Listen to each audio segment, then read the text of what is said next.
Hello and welcome to another panel discussion from New Catholic Generation. I'm your host, David. I'm here with Tristan from Catholic for Christ, Joseph, the Catholic apologist, and Aimee from April Grace. So this past month, we all went to the March for Life 2018. Woo! If you haven't seen it, we've put up a vlog of our entire experience. It was an incredible day and one that I will remember for a long time.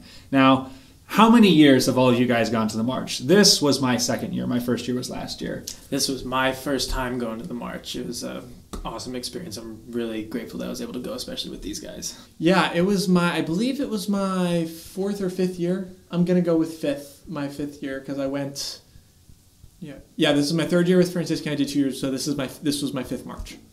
I've actually been 5 or 6 times, because I either went 2 or 3 times in high school.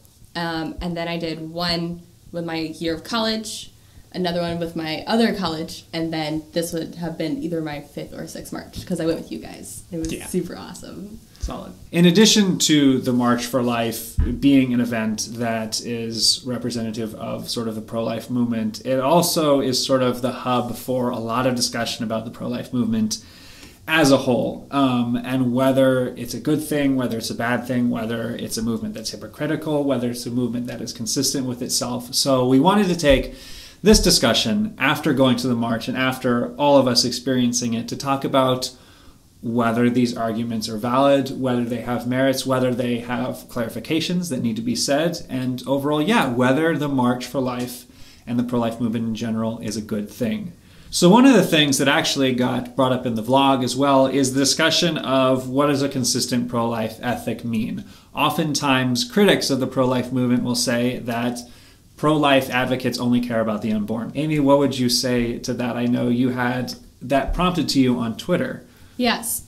So a lot of times it kind of, to try to address and put down the March for Life is to say that everybody who supports it is very narrow-minded. They only come from this type of background. They only care about these type of people, and they're blind to everything else. That that having a baby is more important than taking care of it afterwards, or the circumstances that bring a child into the world, or if it's even a child. But one of the other things that really stands out to me is that there is some actual dissent between people being pro-life, because some people who are pro-life are, support unborn babies having the right to life and be born, but are still pro-death penalty. And so the dissent on, do you support euthanasia? Do you support the death penalty? Do you support, a good minimum wage? Do you support all of these different standards of living? Or do you just support one? So the idea and the concept of being consistent in your pro-life ethic is one that I brought up a lot, because life at all stages, whether you're preborn, whether you're living, or at the end of your life, or even how we treat people who are deceased, is important. And to be consistent with that is to be against war, is to be against torture, is to be against euthanasia, is to be against abuse of elderly, abuse of people in general, whether it be sexual, psychological, mental, emotional, physical, all of that. And for people to be born and those with disabilities to be supported. And it just covers so much that people should be respected with the dignity that they have throughout the entirety of their life, from when they were conceived and come into existence to when they take their last breath, and how we treat people afterwards as well. Yeah, this whole conversation is really interesting and frustrating all at the same time. Because on one hand, I can partially understand where this question is coming from. You meet people in your life that maybe don't know the topic as well as they should, and they just only know things from what a few people have told them. Okay, I kind of understand that. On the other hand, you're going out and telling everybody you can, oh, because of these few people I've met in my life, that means like the rest of you guys all marching at Washington, D.C. don't care about this, don't care about that, don't care about this.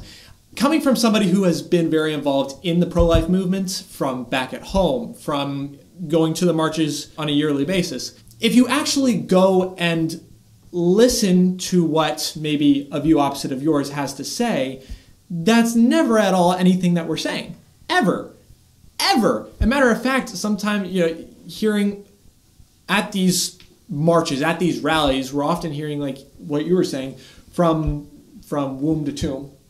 From womb to tomb. Womb to This tomb. is for everybody. Womb to tomb. Another place where I see this argument coming from, and this is something that even has a little bit of conflict within some people in the church, is the whole thing of, oh, well, you focus on abortion, but what about euthanasia, and what about homeless people, and what about this, and what about that?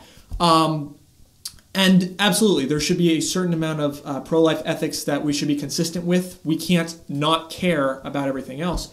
At the same time, I think it's ridiculous to say, because we're talking about abortion, just because we're talking about abortion doesn't mean we don't care anything about anything else. It's like saying, oh, that electric company over there, they're focusing on electricity, but what about plumbing? It's like, no, well, like, electricity should care about plumbing because, if you're building a house, they're oftentimes, you don't want them to destroy each other, but they should complement each other. Electricity should care about, plumbing, and plumbing should care about electricity. But if somebody is talking about abortion, they're talking about something that's very important and that they believe is right. That doesn't mean they don't care about anything else. Another particular thing about abortion is why, maybe we pay a lot of attention to abortion. And maybe that's what people are like, oh, you pay too much attention to abortion and not to all the other things. Let's also keep in mind that abortion is the largest genocide by far that this world has seen. It's killed millions and millions and millions and millions and millions of people. Hundreds of millions. Yeah, hundreds of millions. Euthanasia is a problem. Absolutely, it's something we should look to. Caring for people during their actual lives are things that we always have organization. We have homeless ministries set up for, we have places to help people get jobs, and those should all be supported. But to focus on the issue of abortion, and for a group to say, okay, we completely agree that there are so many different things that need attention. We are going to channel our resources, channel our energy towards ending abortion because it is such a ginormous genocide.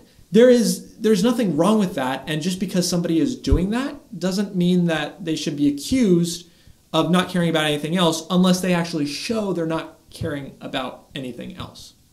So, like, for instance, a homeless ministry, I wouldn't expect them to be like trying to donate half their funds to help the abortion cause. Like, they're a homeless ministry, like they have their unique thing, but they should also like be complementary towards life. So everybody, just because they focus on one thing doesn't mean that they hate the other thing. So I think that's a little bit premature and judgmental to call other people, like, as far as, like what you were talking about. And to go off of what you're saying, the other thing that why the issue of abortion is so important is because if you don't give a person the chance to live in the first place, yeah. we aren't able to take care of people. Like, if we don't let people have the chance to live and be born, how are we going to take care of them? How are we going, what does that say about how we care about people who are already living?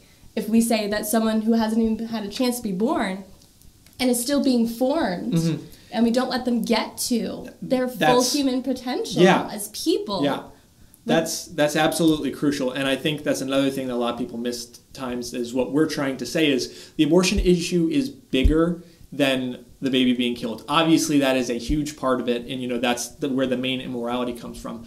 But the ripple effect that it has is so vast. If you read anything of John Paul II, he talks about the family being the cell, the crucial cell of society. Abortion isn't just the taking of life, as important that is. It's an attack on the family itself. And when the family is attacked, that stretches out to all realms of society and slowly breaks it down. It started with contraception coming in and that abuse of the nature of sex and the holiness that it has. And then from there, abortion came. And from there, things continue to go down in society. Things continue to break down as that holy act that brings a child into the world is abused. It just continues to affect. So like when we're like, if people want to focus on abortion, if there's things that people focus on abortion, as long as they don't actually neglect other life, I don't think there's a reason to be like, oh, shame on you. Well, no, like this has more ramifications. You have to focus on the mother and the child, obviously. Like that's part of the abortion debate. It's not, just the child. I completely agree with that. But like there's so many ramifications that just saying, oh, we focus on abortion because we don't want babies to get killed. I mean, that's a noble cause in and of itself, but it's by no means it. There's so much harm that's done from abortion, even just besides the killing of a child. I guess the thing I would add to that is perhaps there's also an attitude or a view from people that the March for Life specifically just encompasses people caring about the legislative side of abortion, because the main focus of the beginning of the pro-life movement, the thing that keeps getting mentioned is like, this is the anniversary of Roe versus Wade. That's the whole point of the day. And the thing is that there are so many different aspects to the pro-life movement. We've gotten to experience over the past year, even on this channel, you can go back and view. We've been to several different talks from different people and perspectives about pro-life issues. We saw Matt Walsh's talk, which was mainly about sort of the argument side, but we also went to Sarah M. Foster's talk from the pro-life feminist group, and a lot of people are turned off by the name feminist because they associate it with a lot of things within third-wave feminism. But the goal of that group is to provide support to a bunch of different organizations that specifically focus on helping women after their child is born and providing a network of support for them. How can they get a job? How can they go to school? How can they raise a child? How can they develop all these skills so that they don't feel trapped into just having, to them, seeing one option? And so if that's something that you haven't seen before from the pro-life movement, I'll also put a link in the description. Check that out, because I thought it was really powerful. And that's also a part of the pro-life movement. Exactly. Absolutely. Absolutely. We were able to meet up with Connor from Rise Up Jerusalem at the march, and we actually I had a good discussion with him about how I asked him in the past, what was the tone when the Obama administration was in office, and he said it was more legislative, let's change the laws. But right now we have the legislation on our side. We have more of a pro-life legislation. We have more Republicans in the House. We have a Republican president, so it's being a little bit more shifted towards the pro-life movement. And so now it's all about culture. We have to change the culture and make this a culture of life. It's not just like putting the right laws into place, because we can have a pro-life nation with pro-life laws, but if people in their hearts still don't acknowledge the sanctity of life, then they're going to go off and do get their own abortions through other private places anyway. They're going to use contraception by their own means anyway. They're going to pay for their own as opposed to have the government provide it for themselves. So what's going to make this nation pro-life is when we, like I said, change the culture and let people acknowledge the sanctity of life. Well, I mean, that speaks to what's most important in this whole conversation anyway. In the pro-life movement, what's important is people. The laws are used for the good of the people. The people are what's important. The laws are the means to bring the good about for the person.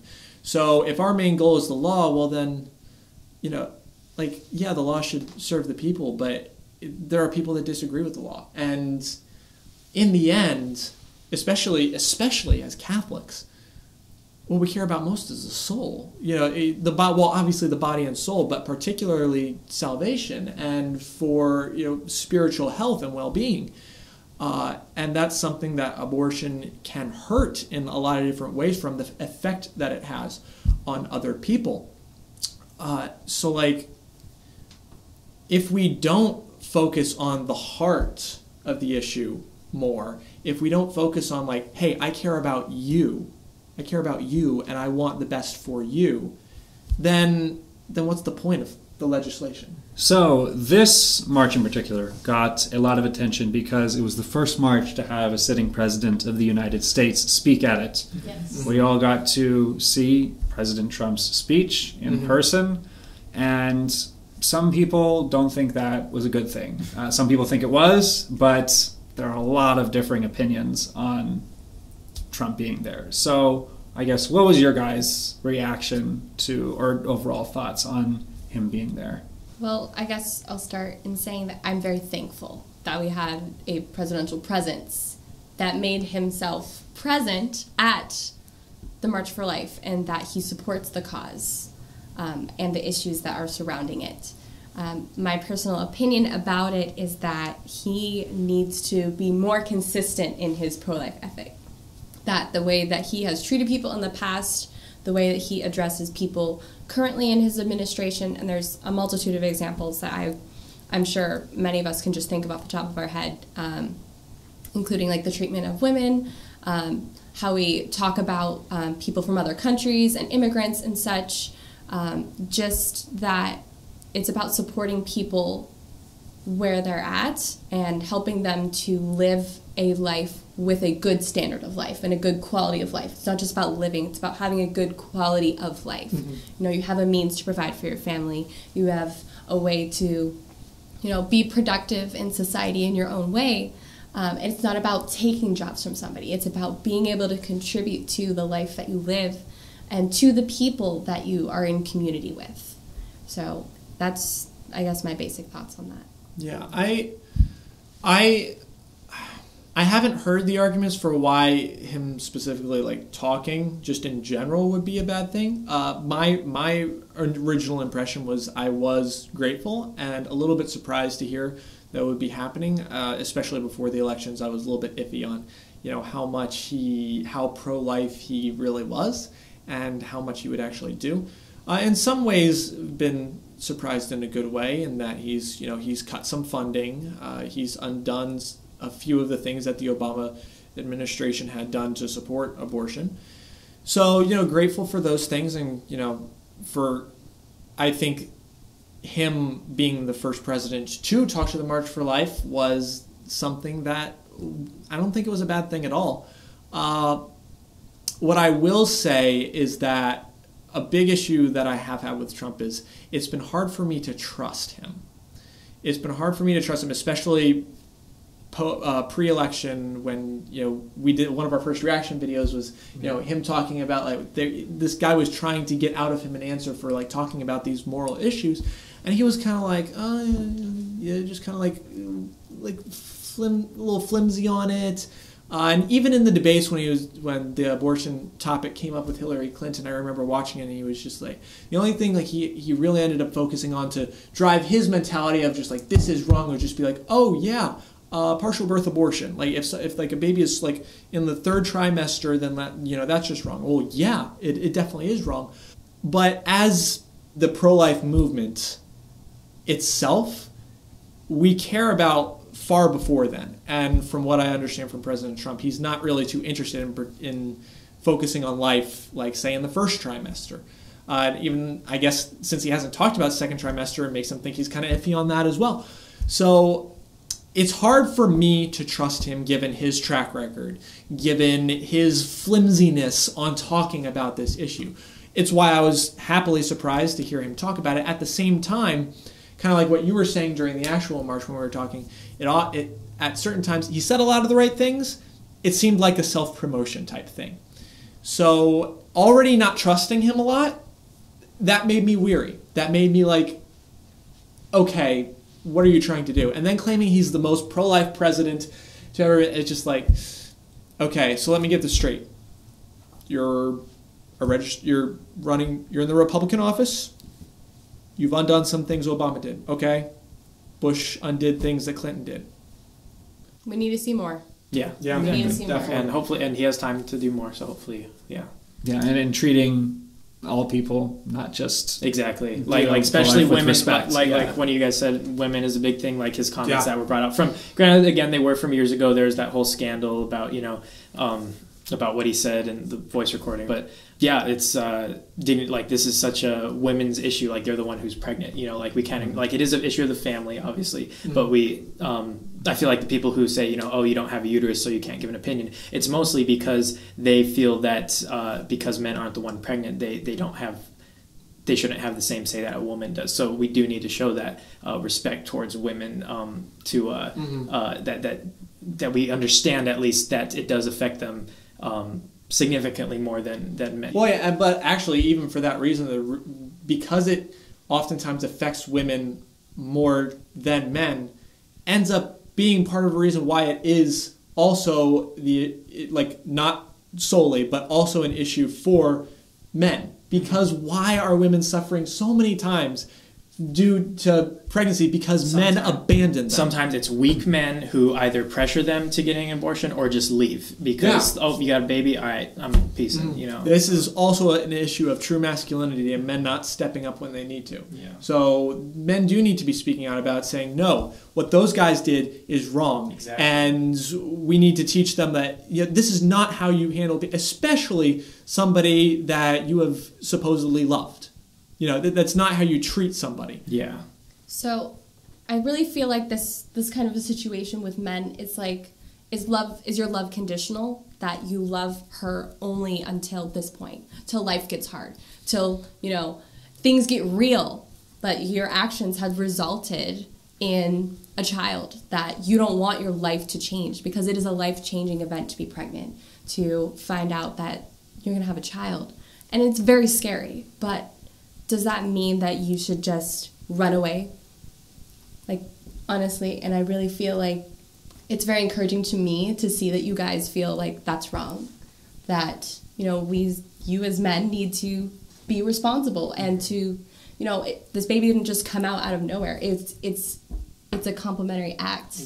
Exactly. But that's exactly the thing, because true masculinity should care. Absolutely. Especially about this. True masculinity, especially in this situation, requires selflessness. And the opposite given in this case is pride. Pride is the sin that took down Satan. It's one of the most deadly sins from one of the most deadly people. So trying to go off of that pride, of that selfishness, is completely going against who you were made to be. So, guys, cut it out. So the last issue that I've heard in a few places is people worrying that the March for Life is treated like a vacation. Like, it's treated too much with like, oh, it's fun. It's like I'm going on a trip. And sort of not treating it with the solemnness of the actual issue. Yeah, for that, I mean, granted, this is just my first March I've been to, but the attitude was fairly positive, and I think that's a good thing. Again, kind of because people seem to be in better spirits because we have, kind of the legislators are kind of on our side now in a sense. We're making some good progress and whatnot, but it's also good to show the joy that comes from being pro-life, having a pro-life ethic, and just the celebration of life, and not just being like, we're stop killing humans and like stop murdering, stuff like that. You don't want to be negative and angry all the time. Yeah, we're not going to be. Yeah, we need to have a positive attitude towards it. So I think that's something that is really encouraged in the March for Life. I think it is a good thing that it's at least joyful in that sense. See, I can understand and have respect for where that claim is coming from, because when we're looking at the actual issue, it is something that should be heart-wrenching. When you think about it, that of all the human lives that are being lost, of all the families that are broken, I think it's a fair point. But again, like, having spent time in pro-life ministry, the goal is to have a positive attitude so to stop that from happening. That's basically what it is. We want to draw people towards, and especially women that are suffering, will be more drawn towards joy, more drawn to that happiness that they would see, as opposed to other things. Now, I wouldn't say it would. I think it could possibly be a good idea to maybe sometimes at the March for Life emphasize a little bit more that, not take away any of the joyfulness, any of the positivity. But also at times to have maybe moments of silence, moments to recognize the solemnity, the seriousness of the issue. Not to be angry, but to have a moment of sorrow for everything that's happened. I don't think that would necessarily be a bad thing. I think that's a way that can be improved upon. At the same time, I believe that the reason for positivity that they have is a way to draw people in and to try and stop the thing that we all recognize is so terrible. Yeah, and even in the rally, I can't remember if it was this year, but I felt like there was a moment in the rally where we took a moment of silence for that, I think, particularly in remembrance of that. So it is acknowledged at the very least, yeah. And there is, for the rally and for the speeches, there's statistics thrown out, about, this many babies have been, killed or have not been able to live, So it is acknowledged for sure. It's not just like we're here for a big party, we're here big party celebrating life and protesting the injustice that's done towards it. How do you fight hate, not with more hate, with love? How do you fight anger, with joy? So yeah. I've seen a lot of, oftentimes when I go to the marches, there's always at least one group, and I know there's multiple, that take time to pray the rosary as they walk. So I think that's very appreciative of the seriousness of the issue by invoking our Holy Mother's intercession in this major issue. But also, I think one of the reasons why we as marchers celebrate this event is because it's a pilgrimage. We are in a community of people that we don't even know. We're marching with hundreds of thousands of people that we've never met, but we're all united for the same cause. And that's exciting to see the sheer number of people. What's the largest group of people you can say you've been around? It would have been last time we went to March. That's the biggest group of people I've ever been in. Honestly. Yeah. And so just to be around that sheer number of people is exciting. To see people, this is my first march. This is the first time I've been to Washington, D.C. I've never seen this many people. And just being around that many people for the same cause, it just brings so much hope. And with hope, you can't help but feel joy. So in that way, just being united and having something in common with another person, that commonality is what brings me hope, what brings me joy, getting to meet these people. I mean, even before the march, I was just so excited thinking, oh my gosh, this person that I went to college with is going to be there. My alma mater is going to be there. My high school is going to be there. This person that's all the way on the other side of the country, I know they're coming to this march. We'll be in the same place at the same time for the same cause. It just... And despite this, what you hear every single march by almost every one of the speakers is, we're glad to be here. We hope we don't have to be here again next year.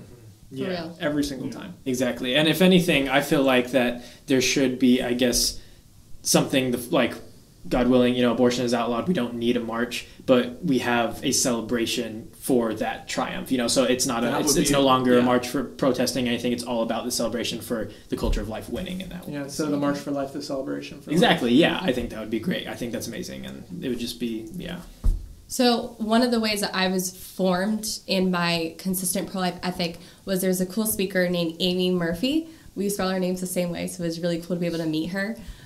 She runs a group called Rehumanize International, and I heard her speak at my alma mater in my college, and it really helped me to understand and really realize, hey, I am consistent pro-life, and I should pay more attention to, this wider, broader, more fullness of a definition of pro-life. So she has a website, a lot of great resources. We'll put it in the description for you guys to check out if you want to learn more about a consistent pro-life ethic for yourselves.